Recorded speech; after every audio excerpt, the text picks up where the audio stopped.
I'm Lily, a 37-year-old woman, and I've been married to my husband, Mark, for almost 6 years. He has a 19-year-old son from his previous marriage, Ethan.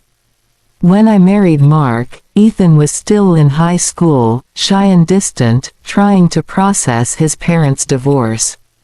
I remember the first time I met him, tall, quiet, polite, but with eyes that seemed to hide a storm of confusion. I wanted to build a bond with him, to make him feel that our home wasn't divided, that he didn't have to choose sides. But sometimes, when you try too hard to fix things, you end up breaking something else. The first few years were fine. Ethan mostly stayed at his mom's house, visiting us on weekends. Mark worked a lot, long hours, business trips, sometimes gone for days. I spent those nights alone, keeping the house running, pretending I didn't notice the loneliness creeping in. Marriage wasn't bad, but it wasn't exciting anymore. The small gestures had stopped, no random texts, no late-night conversations. It was like living with a roommate instead of a husband. When Ethan started college nearby, he moved in with us to save money. I thought it would be nice, having some company at home. And at first, it really was.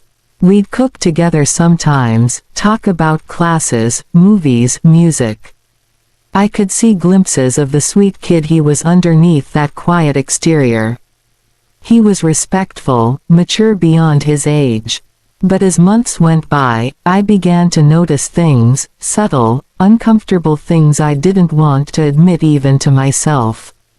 It started with looks that lingered just a second too long.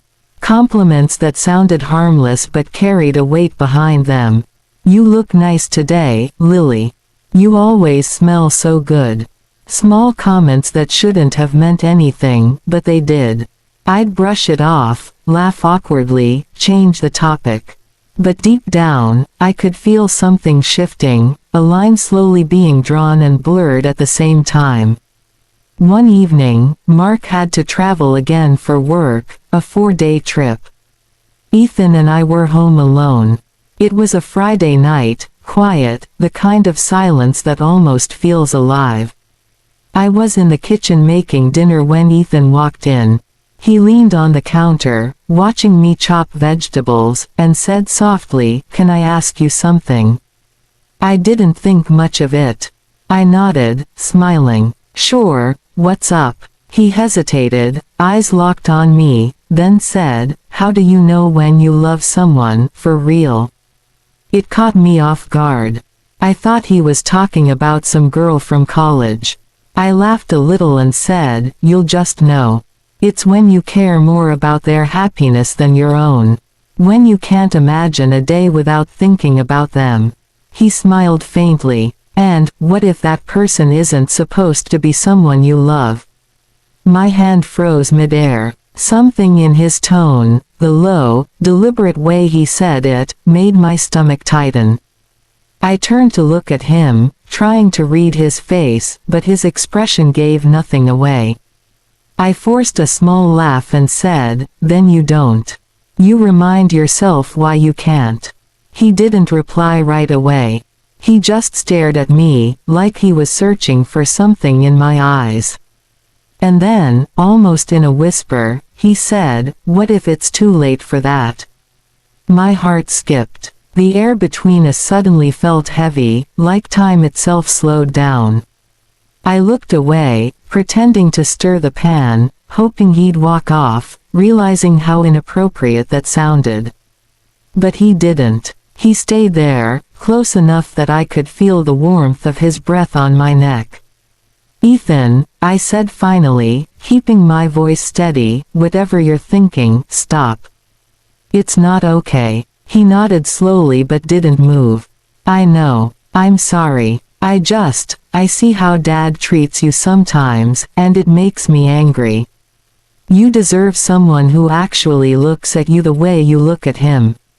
His words hit me harder than I expected. I didn't want to admit that part of me agreed. I'd spent months feeling invisible, unappreciated, lonely. But hearing it from him, from Ethan, was dangerous. I took a step back, trying to regain my composure. "That's not your concern," I said softly. "Your dad loves me, he's just busy." Ethan shook his head. "He doesn't see you, Lily. But I do." And in that moment, something inside me cracked. I wish I could say I walked away. I wish I could say I shut him down completely. But I didn't. I froze, torn between guilt and the desperate need to feel seen again.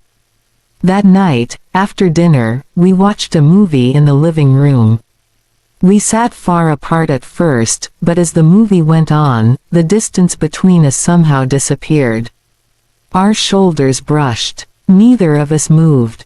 When the credits rolled, silence filled the room again, thick with something neither of us could name out loud. He turned to me and whispered, "I'm sorry if I made things weird earlier." I nodded, forcing a smile. "It's fine. Let's just forget about it." But we didn't forget. The next morning, I found him in the kitchen again, making coffee. He handed me a mug, our fingers brushing for a moment longer than they should have. I felt that spark, that dangerous, intoxicating spark that makes you forget consequences. Later that day, while washing dishes, he came up behind me. I could feel him standing there, close enough that the space between us barely existed. He said quietly, "I can't stop thinking about you." I turned, heart pounding. "Ethan, please." Before I could finish, he stepped back, running a hand through his hair. I know. I shouldn't have said that. I just needed you to know." He walked out, leaving me trembling, confused, ashamed, and yet, not entirely angry. That night, I barely slept. I kept replaying every moment, every look, every word. I told myself it was wrong, that it had to stop. But when you're emotionally starved, even a drop of affection feels like a flood. A few days later, Mark came home. I thought everything would go back to normal. But nothing felt normal anymore. I couldn't look at Ethan the same way. I couldn't look at Mark the same way either. The guilt ate away at me, but so did the longing. Weeks passed, and Ethan grew distant again, polite but cold, like he'd built a wall between us. One afternoon, when Mark was out, I asked him if we could talk. He avoided my gaze and said quietly, "There's nothing to talk about. You made your choice." That hit me like a slap. "What choice?" I asked, though I knew what he meant. He looked at me, eyes full of hurt. "You still chose him, even when he doesn't deserve you." Then he left. That was the last real conversation we had. A few months later, he moved out to live with his mother again. Mark thought it was because of school stress. He never knew what really happened, what nearly happened.